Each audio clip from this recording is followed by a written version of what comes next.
आई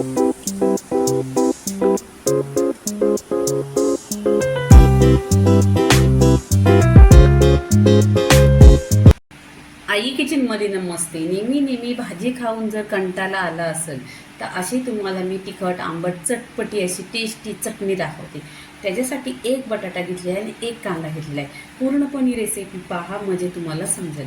तर इथे बटाट्याचं साल काढून घेतलेलं आहे. बटाटा कसा कट करायचा तो दाखवते. बटाटा आहे ना एकदम चौकोनी असा कट करायचा.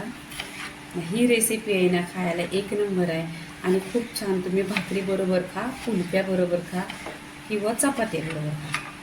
कट करताना असे पीसेस करायचे एकदम असे चौकोनी आणि मापामध्ये करायचे.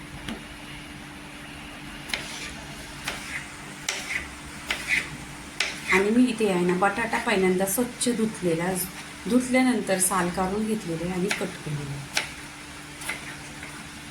इथे आहे ना आता बटाटा चिरून झालेला आहे. आता इथे आपण कांदा चिरायचा.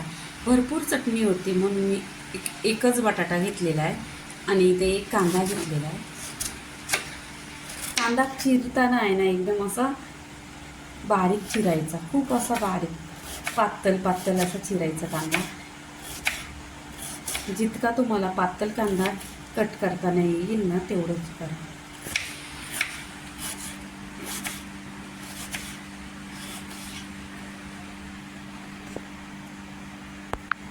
इथे पहा कांदा पूर्णपणे चिरलेला आहे आणि असा पातळ कट करायचा एकदम. आणि इथे बटाटे पण कट केलेले आहेत. आता आहे ना आपण हे बटाटे आणि कांदा प्लेटमध्ये घ्यायचं. इथे आहे ना गॅसवर फ्राय पॅन ठेवलेला आहे. त्याच्यामध्ये 1 चमचा तेल टाकलेलं आहे. त्या तेलामध्ये आहे ना इथे बटाटा टाकायचा. बटाटा छान असा आहे ना गोल्डन कलरवर आणि एकदम सॉफ्ट झाला पाहिजे. असं छान असं आहे ना आपण फ्राय करून घ्यायचं. हलकासा फ्राय करायचा. पूर्णपणे आता गोल्डनवर झाला पाहिजे.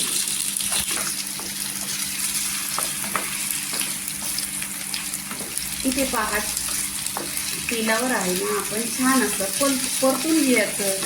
पूर्णपणे असं आहे ना तेलावर छान असं फ्राय झालं पाहिजे.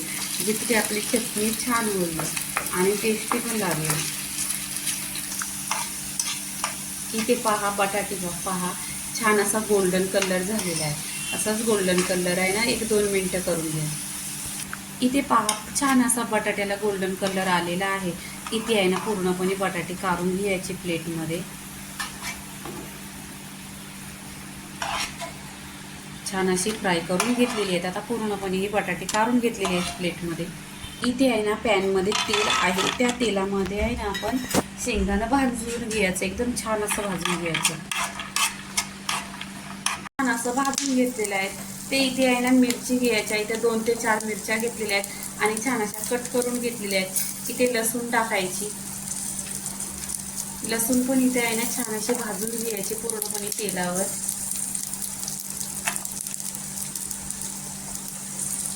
इथे तेलावर आहे ना परतून घ्यायचं.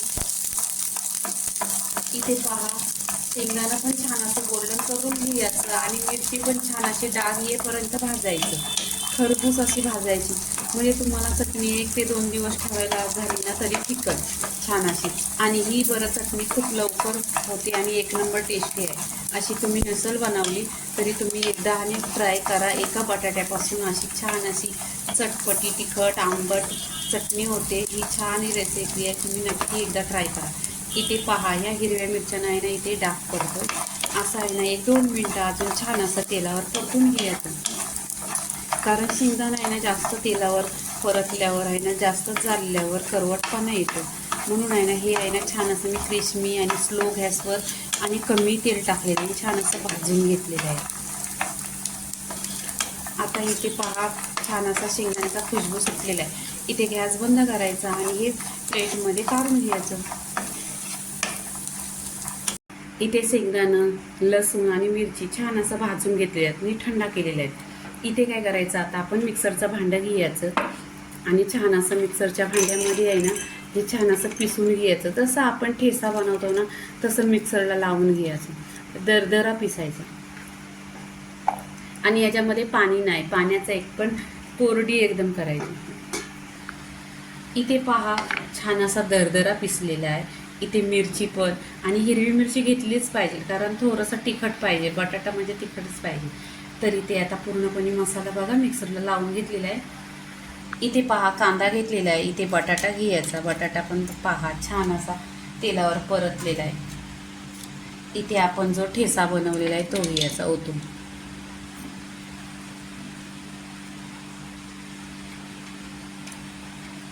मी तुम्हाला बोललेली की एक बटाट्याची पण भरपूर अशी भाजी होईल किंवा तुम्ही ठेसा बोलला तरी चालेल. पहा एक प्लेट भरायला आला, एवढं छान असं झालेलं आहे आणि टेस्ट एक नंबर असतं. तर इथे काय करायचं, इथे कांदा आहे ना पूर्णपणे असा कांदा मिक्स करायचा. कांदा मिक्स झाल्यानंतर बटाटा दाखवते पहा, असं सॉफ्ट पाहिजे पूर्णपणे आणि याला आहे ना हातानेच आपण असं मॅच करून घ्यायचा. म्हणजे पूर्णपणे ह्या वस्तू काय नाही एकजीव झालं ना म्हणजे छान असा टेस्ट येईल.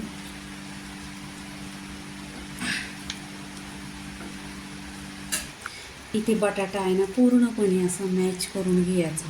बटाटा मॅश केला ना मग एकजीव होतो, त्याच्यामध्ये कांदा आणि जो ठेसा केलेला आहे तो असा पूर्णपणे एकजीव केला ना टेस्ट खूप छान येतो.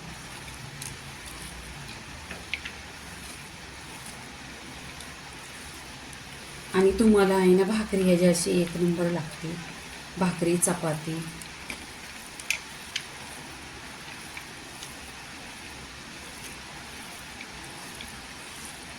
इथे आहे ना अर्धी चमचा मी चाट मसाला घेतला आहे. चाट मसाला टाकल्याने आहे ना छान असं टेस्टी होतं.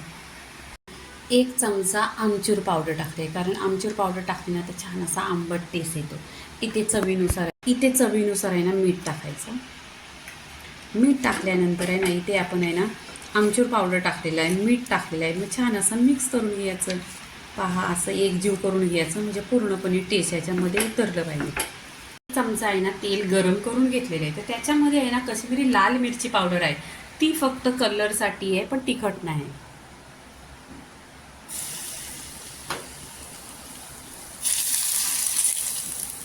इथे पहा छान असा तडका दिलेला आहे आणि बघा एकदम टेस्टी आणि एक नंबर छान अशी. इथे पहा छान असा तडका दिलेला आहे आणि छान असा खुशबू येतो एक नंबर. ह्याच्याबरोबर आहे ना तुम्ही भाकरी खाल्ली तरी चालेल. आता आमच्याकडे इथे आम्ही आहे ना रोटी खाणार आहोत. छान असा पुलका इथे आहे ना प्लेटमध्ये काढून घेते. पूर्णपणे रेसिपी झालेली आहे. इथे छान असे प्लेटमध्ये काढून घ्यायची. याच्याबरोबर तुम्ही भाकरी खा किंवा चपाती खा, एक नंबर लागते. आणि कधीतरी तुम्हाला कंटाळा आला की जेवणामध्ये नुसतं असं भातच बनवलं आहे किंवा असं काही साईड डिश नाही तर ही बनवली तरी चालेल, किंवा चपाती रोटी पुलका वगैरे ह्याच्याबरोबर आहे ना छान अशी टेस्टी होते. तर इथे पूर्णपणे बटाट्याची चटणी झालेली आहे. लाईक करा, शेअर करा, सबस्क्राईब करा आणि नेहमीच खात राहा. धन्यवाद.